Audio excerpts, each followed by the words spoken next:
नमः सवित्रे जगदेकचक्षुषे जगत्प्रसूतिस्थितिनाशहेतवे त्रयीमयाय त्रिगुणात्मधारिणे विरिञ्चि नारायण शङ्करात्मने ततो युद्धपरिश्रान्तम् समरे चिन्तया स्थितम् रावणं चाग्रतो दृष्ट्वा युद्धाय समुपस्थितम् दैवतैश्च समागम्य द्रष्टुमभ्यागतो रणम् उपागम्य ब्रवीद्राममगस्त्यो भगवान् ऋषिः राम राम महाबाहो शृणु गुह्यं सनातनम् येन सर्वानरीन्वत्स समरे विजयिष्यसि आदित्यहृदयं पुण्यं सर्वशत्रुविनाशनम् जयावहं जपे नित्यमक्षय्यं परमं शिवम् सर्वमङ्गलमाङ्गल्यं सर्वपापप्रणाशनम् चिन्ताशोकप्रशमनमायुर्वर्धनमुत्तमम् रश्मिमन्तं समुद्यन्तं देवासुरनमस्कृतम् पूजयस्व विवस्वन्तं भास्करं भुवनेश्वरम् सर्वदेवात्मको ह्येष तेजस्वी रश्मिभावनः एष देवासुरगणान् लोकान् पाति गभस्तिभिः एष ब्रह्मा च विष्णुश्च शिवस्कन्दः प्रजापतिः महेन्द्रो धनदः कालो यमः सोमो ह्यपाम्पतिः पितरो वसवः साध्या ह्यश्विनौ मरुतो मनुः वायुर्वह्निः प्रजाः प्राण ऋतुकर्ता प्रभाकरः आदित्यः सविता सूर्यः खगः पूषा गभस्तिमान् सुवर्णसदृशो भानुः हिरण्यरेता दिवाकरः हरिदस्वः सहस्रार्चि सप्तसप्तिर्मरीचिमान् तिमिरोन्मथनः शम्भुस्त्वष्टा मार्ताण्ड अंशुमान् हिरण्यगर्भः शिशिरस्तपनो भास्करो रविः अग्निगर्भोदितेः पुत्रः शङ्खः शिशिरनाशनः व्योमनाथस्तमो भेदी ऋग्यजुस्सामपारगः घनवृष्टिरपां मित्रो विन्ध्यवीथी प्लवङ्गमः आतपी मण्डली मृत्युः पिङ्गळः सर्वतापनः कविर्विश्वो महातेजा रक्तः सर्वभवोद्भवः नक्षत्रग्रहताराणामधिपो विश्वभावनः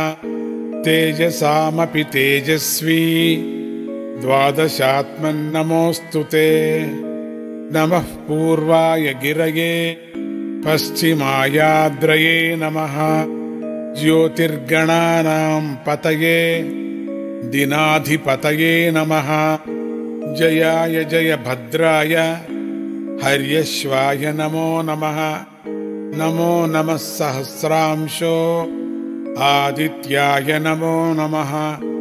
नम उग्राय वीराय सारंगाय नमो नमः नमः पद्मप्रबोधाय मार्ताण्डाय नमो नमः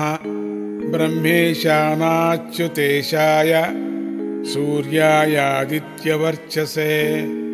भास्वते सर्वभक्षाय रौद्राय वपुषे नमः तमोघ्नाय हिमघ्नाय शत्रुघ्नाय अमितात्मने कृतघ्नघ्नाय देवाय ज्योतिषां पतये नमः तप्तचामीकराभाय वह्नये विश्वसाक्षिणे नमस्तमोभिनिघ्नाय रुचये लोकसाक्षिणे नाशयत्येष वैभूतं तदेव सृजति प्रभुः पायत्येष तपत्येष वर्षत्येष गभस्तिभिः येष सुप्तेषु जागर्ति भूतेषु परिनिष्ठितः येष चैवाग्निहोत्रञ्च फलं चैवाग्निहोत्रिणाम् वेदाश्च क्रतवश्चैव क्रतूनां फलमेव च यानि कृत्यानि लोकेषु सर्व एष रविः प्रभुः येन मापत्सु कृच्छ्रेषु कान्तारेषु भयेषु च कीर्तयन् पुरुषः कश्चिन्नावसीदति राघव पूजयस्वैनमेकाग्रो देवदेवं जगत्पतिम् एतत्त्रिगुणितं जप्त्वा युद्धेषु विजयिष्यसि अस्मिन् क्षणे महाबाहो रावणं त्वं वधिष्यसि एवमुक्त्वा तदागस्त्यो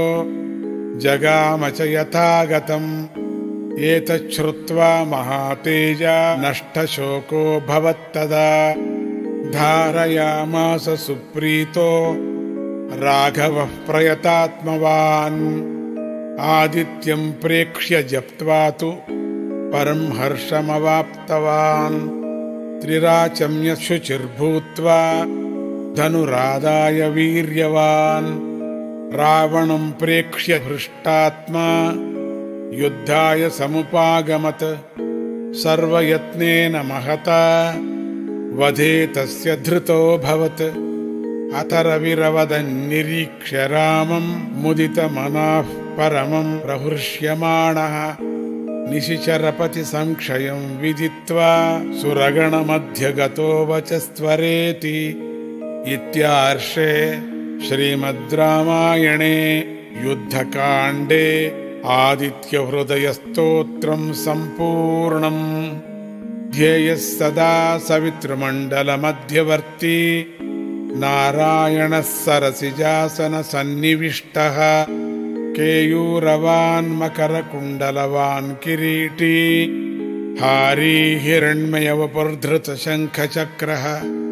मित्ररविसूर्यभानुखगपूष हिरण्यगर्भमरीच्यादित्यसवितर्कभास्करेभ्यो नमो नमः।